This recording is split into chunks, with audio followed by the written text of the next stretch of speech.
Happy Carl, thank you very much. Thank you.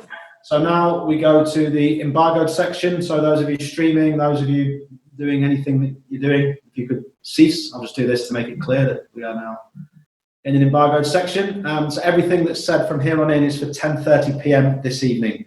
10:30 p.m. this evening, which is Tuesday. So in order, we've got Andy Hunter, Dave Maddock and Dom King. Anyone else, give us a shout. But we'll kick off with Andy Hunter from The Guardian, please, Andy, to start our embargo section.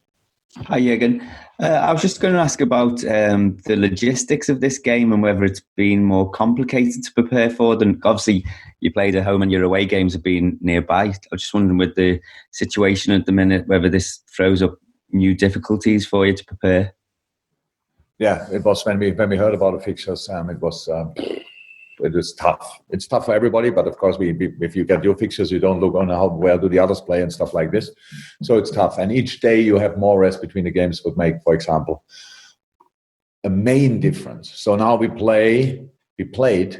This is the third game in a always 3 days. So you have between the games only 2 days, which is actually the edge. Should not. We know, probably you know, when we had on.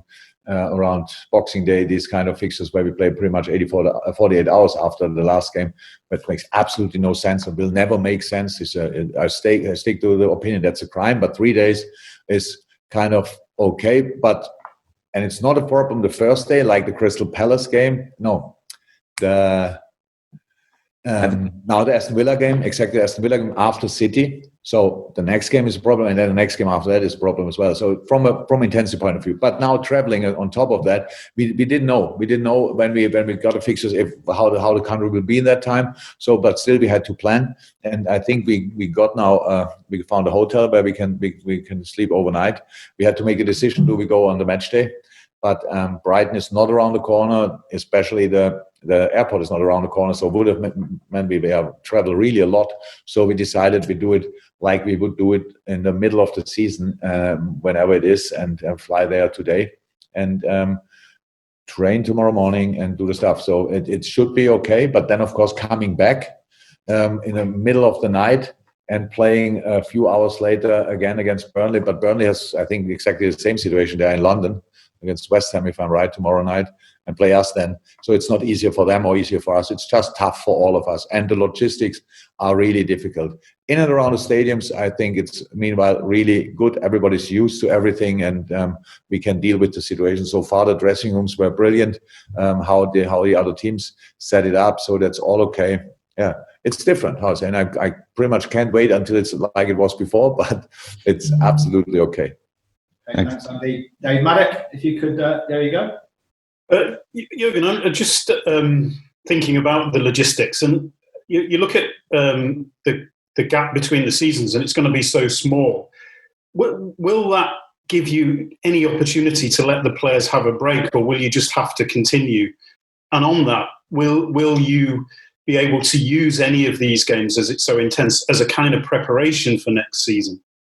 That makes no sense to use these games as kind of preparation for next season, because everything will be different. And yes, we will have a break, 100%. How long it will be, I don't know. We still wait really because we have to plan the preseason. We really wait for the moment when somebody tells us this is the starting date, and then we deal with it. We will then not make a massive discussion of it. But we have anyway no influence. We take the dates like they are. That's no. The players will have a short break, and we will have a hopefully then short preseason. That depends to when we start, but that's it. And again, for pretty much all the team the same, apart from the teams who are still in Europe. That's I don't know exactly how they will sort that. If you play, I think if City goes through to the Champions League final, and that's end of August, if I'm right, and that's really tough then. And all United and Chelsea and Wolves, they're all still in Europe. So that's really tough. For us, it's already tough, but I think we can deal with it because we cannot start before the other teams have finished. So it will probably be September, I guess. We don't know when we start again. And there's this period we will use for break and preseason. That's how it is. Okay. Can the others, by the way, see David's sweatshirt? Can you see it as well? Or is it only for me? No. I'm literally a communist is on it. Just have big letters. Maybe if you want to have as a message, then everybody should know it. Not. Lovely. Dom King, we're not taking questions on that. Dom? Okay. I was just wondering about Adam Lallana. He's not been in any squads yet. Will he play for you again this season, do you think, or will you mind him given what's coming on the future for him? Yeah, look, Adam is... oh my God! It's clear that Adam will leave the club in the summer, or if it's still summer, hopefully, or if the summer starts at any time. And if you now ask me about him, I miss already everything about him. I just, in this moment, and he's still here. So he's an outstanding player. He's one of the most influential players on the training quality I ever had in my life. He's incredible professional, but now we have a difficult situation. So, and I respect that a lot. And we have everything with Adam is sorted. Let me say like this: he's top fit, he's in training, everything is fine. But yes, the future is his future, and if we need his help on the pitch, we can get it. He's there and trains 100%.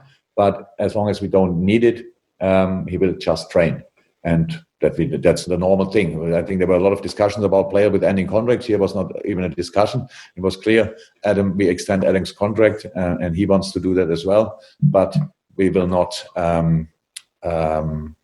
put any risk on his future or whatever. That's absolutely clear. So he is one of the most important players of the time since I'm here, and so I wish him only the best for the future. And from my point of view, he is already a legend here, so he can now start becoming a legend somewhere else from next season on. Okay. Chris Bascom. Thank you. Thank you, Don. We go to Chris Bascom and Paul Joyce to finish. Chris. Okay. Hi again. Yeah, I suppose I think if you asked a lot of people what your first choice team would be, there might be maybe without exception, maybe one or two changes in there. People pretty much would agree. So whilst there's been all this talk of the young players, isn't this time particularly meaningful for the likes of Divock and Ox and Minamino to really take that step where they might be considered, if you were coming to the biggest game, you would put them in? Because it last thing I want to sound is critical. You just won the league. It's been a squad game, but you know what I mean. There's always sometimes a feeling that when you change from for example, the world class front three, the drop is noticeable. And I just wondered, it was just about that really. What you thought of that observation? Look, good. You can be critical. It's no problem. You will be critical in the future. 100%. I can tell you today already. But look, it's not so nice in life, but it's normal that people forget so quick. So we saw now a game against Aston Villa in the most difficult circumstances. After a very difficult period in our life, stuff like this. We played against Barcelona, for example, with made a lot of changes in this game. I played an outstanding game, one of the best games this team ever played. And whatever your first 11 is, I don't know exactly, but I think I have an idea. These boys did all the job. But on a day when the team is not performing on the highest level, when the pitch is dry like the Sahara and the wind is blowing like madness, like you are on a ship out there on the sea, then it's really difficult to make an impression. So if we have a lack of rhythm, whatever, stuff like this, we change a little bit positions and all this kind of stuff. That's how it is. And now we talk about that these players that make not enough pressure on the first 11, are not close enough, cannot play. Oxlade-Chamberlain, if he's not in your first 11, he played incredible games for this club. He won pretty much alone against City, if you want, a year or so ago. So, and he's not a worse footballer since then. It's just not easy always to be in this moment there. But I cannot judge people or players because of a game which the whole team is not performing great. I see them in training, and I know that they are more than options for me, and that's really good. Are there players out there on the market who could help us as well? Probably yes. This is a challenge for us to improve a really good football team. But the time is a challenge as well. So again, we can go back to that. Nobody knows exactly what the future will hold for us, for all of us. So how can we make decisions, really expensive decisions about how we will deal with it? This team is how it is good. That doesn't mean we will not strengthen. We don't want to strengthen it. If we have to, and we have the opportunity, and if we have the financial resources or whatever, then it will always happen and we will always try. But in a moment, it's a difficult time. But this team makes pressure on each other by themselves internally. The training quality is really, really, really important and high. And that's why I spoke about Adam Lallana, because he had very important games for us. But what he did on a training ground, that was absolutely exceptional. If the young players talk about the most important things in the future, what happened in their first 2 years, they will mention Adam Lallana 100%. Not only him, but him as well.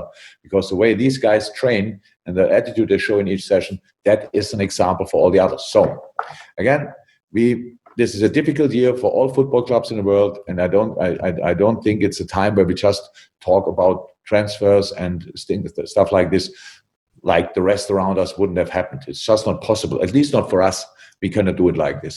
Other clubs maybe can, but this club is leading in a specific way, and this is our way, and here we are. Is it the best way? I don't know, but it's ours, and we will probably stick to that.